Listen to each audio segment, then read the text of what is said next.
should a company exist? It exists because it does something useful, and if it doesn't, pack up, go home, do something different. This is the most important concept because it gets right to the heart of the problem, which is the profit motive, the self-interest motive, and purpose turns that on its head because it's core. However, of course, within a short-term self-interest system, that gets blurred and opaqued and essentially co-opted, unless we have this level of definitional clarity that says, no, this is not like something on the side. This is the reason to exist. That is an optimal strategic contribution to the long-term well-being of all people and planet. What that says is there is a meta-purpose, there is an ultimate purpose of long-term well-being for all. It reminds us that we're all united ultimately in what we're trying to achieve, and that if we don't serve the good of that whole, we're all going to fail, and we're quite close to that. All you can do is make a contribution to it. That's the contribution to long-term well-being for all. But it can't just be any old contribution. Given how bad things are, it's quite easy to make a contribution. It's quite easy to do better than we have been doing. But we're facing urgency, and we need a level of creativity and innovation that means that if we are lucky enough to have access to our shared degraded resources that we are stewarding for all of time, then we need to make sure that we're doing our best job.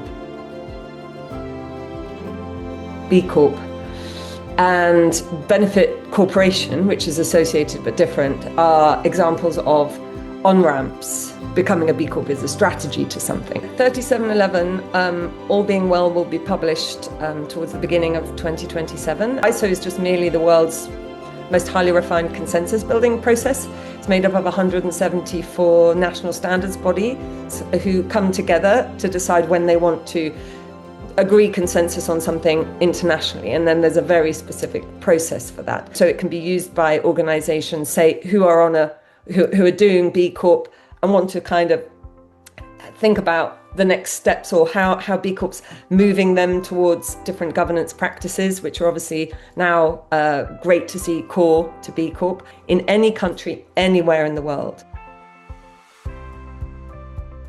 The book, Beyond Profit, Purpose-Driven Leadership for a Wellbeing Economy, and the ISO 3711 in purpose-driven organizations and how they're governed come in. And the book's really there to kind of point people towards the ISO, because the ISO is the place that we can ask and answer the ultimate question.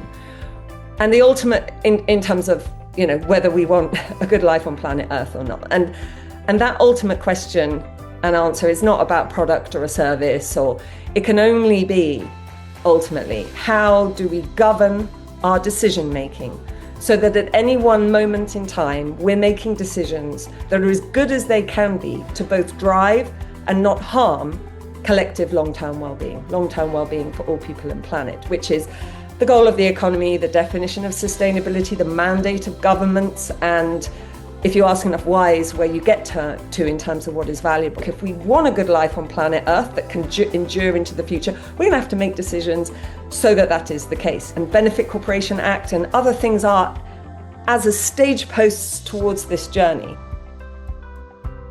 Imaginative muscle, because to lead is to embody a future that doesn't yet exist and encourage people to go there.